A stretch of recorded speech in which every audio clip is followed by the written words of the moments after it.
What's up, everybody? Mike here. Welcome to the gaming news of the week. Got a lot to go into here with this is going to be a very update focus type of news video because there's a lot of major update type stuff that on some lower key titles or titles a title from the past, things like that.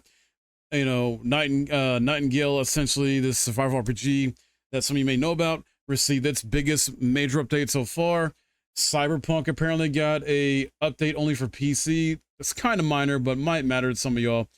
Zone Zero announces its latest update as well. Some cool stuff there for the people that are playing that and to bring in newcomers. Some good news for Dragon Quest III HD-2d Remake that I'm going to go into as well. Then I'm going to wrap things up with some crazy news about Nintendo and Pokemon Company filing a lawsuit against Palworld. I guess it was probably bound to happen, even though I was under the impression Palworld, took the appropriate measures to make sure that the characters in their games do not look like Pokemon, like Nintendo's properties, basically, and they look different enough. But here we are. Strap yourselves in, guys. This is going to be crazy. So, first up, Nightingale receives Realms Rebuilt. Its major update. This is the biggest one to date. And this update introduces a new campaign that takes players through the new biomes that are introduced in the game, reworks systems such as crafting and progression, and adds new dungeons, boss battles, more weapons, and more. This is also being accompanied by a 40% discount on Steam, and together these moves seem to have revived a game that until now has struggled to convince players. While it has returned to the 47,500 concurrent players it had at launch, Nightingale has gone from barely 300 users to a peak of more than 2,700 people playing simultaneously. The Realms Rebuilt is a massive update that includes new content and gameplay improvements. The changes range from expanding property sizes and increasing the building limit with stylish new Regency-style pieces to major enhancements in the crafting system, as well as the addition of new pets, including cats with funny hats. Players can test their skills with improved combat that includes new abilities, weapons, enemies, and a wide variety of additional spells. Realm Walkers can now wield the deadly power of fish missiles, apparently. Additionally, new tech tree offers players more control to become a legendary Realm Walker. All really good stuff there. And Nightingale is a unique survival game that seeks to evolve certain elements of the genre with a distinctive offering thanks to its realm divisions, portals, card system, and the care taken with its narrative and artistic design. So currently it's available in early access only on Steam. No word yet whenever the full launch version will come out, the version 1.0 that'll be released. So just have to wait and see. It did drop in early access early this year, so I would imagine 6 months to a year minimum is what it's going to take. Next up, Cyberpunk apparently got an update only for PC. This is kind of minor depending on how you view this, but it's just to add support for AMD Fidelity FX Super Resolution 3 with frame rate generation. That's basically what it's mainly about. And it's crazy because, CD Projekt Red, Ben said that, this game's the past. They moved on, stuff like that many times. They're working on new games. They got the new Witcher 4 game that's supposed to start a new trilogy saga. They also got Cyberpunk sequel that's in the works. And they got a remake of the first Witcher game also in the works. So it's they at least got 3 games in the works simultaneously they're working on. Well, actually, no, I think Witcher 4 is going to go into full production by the end of the year. So I'm not too sure if they're super active on the other projects yet, but we'll see. The other thing too with this update, these are going to essentially be added features in the settings. These are optional and can be enabled from the settings. Graphics under the quick preset section. There's also a separate option to enable FSR's frame generation. However, before activating it, it's recommended to set the game to run at 60 FPS minimum, using a high refresh rate monitor of 120 Hz or more, and ensure that hardware accelerated GPU scheduling is enabled in the operating system. Then Zone Zero announces version 1.2, and this update is titled Tour de Inferno. It arrives on September 25th. This update will take us to a new location on the outskirts of New Eridu, the Periphery, and it will introduce 2 new characters we can control, as well as a quirky action minigame. Among new features in this update, Golden Finger will debut the new minigame, Unusual Brigade, while Supreme Boss Feasts and other events will offer new forms of entertainment. With this update, the panel, equipment settings, the time phase system, and energy stacks have been optimized among other things to improve the overall experience. The new main storyline takes place in the Periphery, located on the outskirts of New Eridu. The Periphery is an arid, undeveloped zone but it is rich in combustible resources, sparking fierce rivalry between various factions. In version 1.2, the proxies will join Caesar, Bernice, and other members of the Sons of Kaladin to defeat the Laureates and Pompey. Additionally, players will be able to explore New Eridu by controlling Caesar and Bernice, two new characters. Caesar, the leader of the Sons of Kaladin, is an S-grade agent, highlighting physical and defense. Besides providing shields to other teammates, she can use her shield to deal a significant amount of damage to enemies. When activating an impeccable block or defensive support, she can apply negative effects to nearby enemies. The other character is Bernice, an S-grade agent, highlighting Pyro and Anomalous as part of her abilities or skill set, who shoots fire with her flamethrower, dealing heavy fire damage and quickly accumulating attribute Anomaly to cause incineration. Additionally, the S-grade Bangbu Marcus Tinto from the Sons of Kaladin is eager to join the fight with his custom motorcycle. On the other hand, Unusual Brigade, a limited time shooting and survival minigame, will be available in Golden Finger. We can unlock different characters as we progress and use them to complete more challenges. We will also be able to use characters from different affiliations in the new gameplay mode from the Cavity Research Association Researcher Training Course to level up agents faster and earned all kinds of rewards. In addition to content updates, Zone Zero will include a series of optimizations in its mechanics and functions to offer a smoother gameplay experience.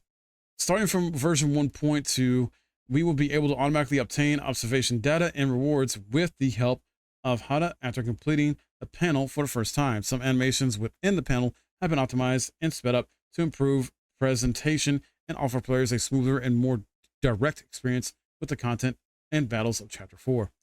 Additionally, we will be able to set up the combat team in advance and change the time freely. Finally, the new stack swords feature will allow us to accumulate more energy in the game. Really good stuff there overall, guys. So hopefully you're looking forward to that. If you haven't played Zone Zero, maybe you should jump into it. It's free on PC. I don't think it's coming to console just yet. PS5 most likely makes sense. Like there'll be a release date, I think, soon for that at some point. And this will probably get, the current player base already happy or bring players back into it. Then some really good news for Dragon Age 3 HD-2d Remake, with it being gold. Like it has gone gold. And what that means, in case you don't know, is when a game goes gold, development is basically complete on it.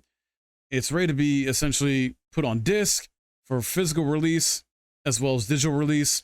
And typically the only really other thing they got to do, or at least the dev team anyway, is work on a day one patch if a day one patch is needed. In most cases, usually this is standard and most games get a day one patch of some kind.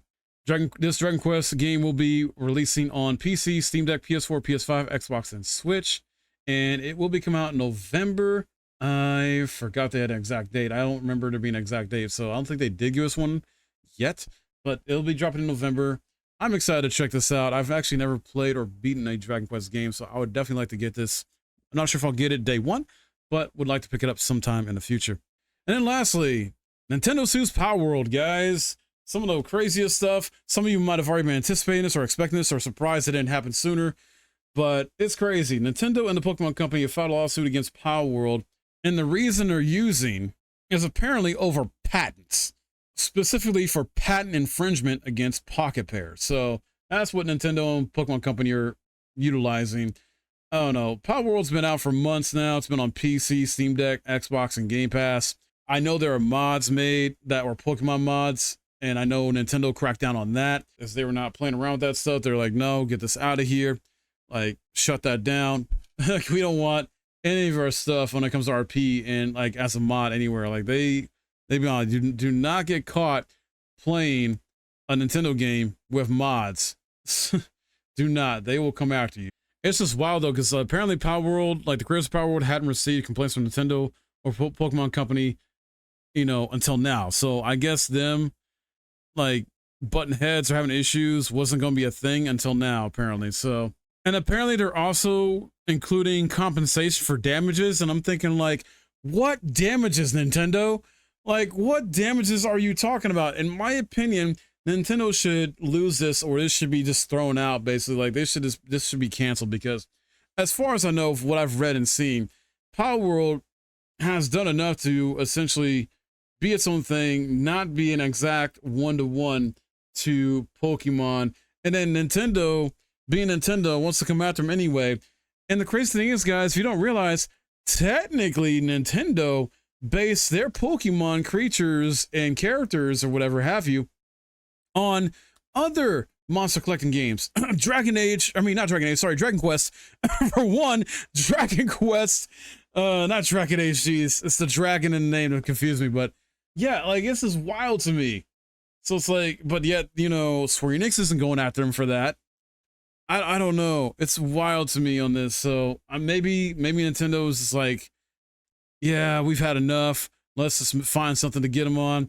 You know, they're a smaller company, this and that. They've been successful. They made all this freaking money. You know, they can afford it. And this, because let's be real, Palworld, I think, has sold, what, 300 million copies or more at this point.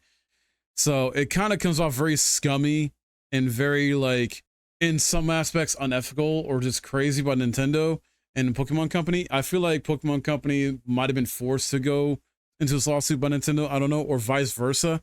Who knows?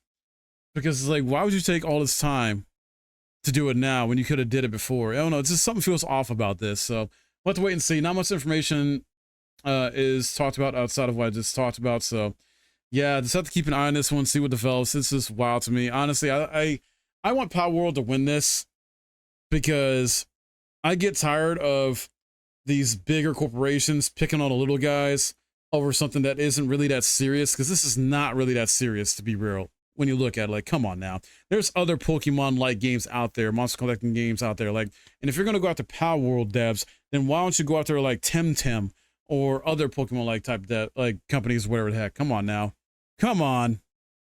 But let me know your thoughts in the comments below, guys, about this. Like, how does this make you feel with the Nintendo suing Palworld over this? Like, was this something you expected, or this kind of caught you off guard? Are you excited about Dragon Quest 3 HD-2d Remake going gold and essentially being done and just waiting for that to come out?